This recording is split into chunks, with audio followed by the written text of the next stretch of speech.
Serve করা হলে 5 star হোটেলের অনেক ধরনের কাজ হয়, সেখানে অনেক কাজের মধ্যে ছোট্ট একটা অ্যালকোহল বিক্রি করা বা সার্ভ করা।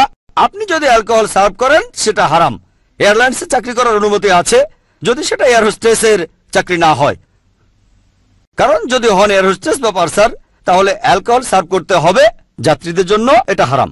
কিন্তু এয়ারলাইন্সের বুকিং অফিসে কাজ করেন, অ্যালকোহলের লাভটা এখানে অনেক কম।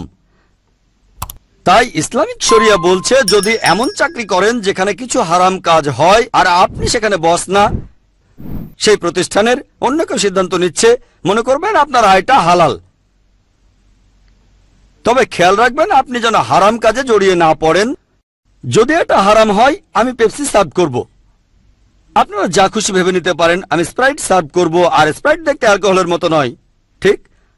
আপনি জিজ্ঞেস করবেন এখানে কি বিশেষ কোনো নিয়ম আছে? এটুকু না করলে কি হবে? হয়তো গ্লাসে অ্যালকোহল ঢালার বিশেষ নিয়ম আছে, ট্রেনিং দেওয়া হয় যাতে গ্লাস থেকে পড়ে না যায়, ইত্যাদি ইত্যাদি। আপনি এখানে বলতে পারেন আমি এই কাজটা করতে চাই না,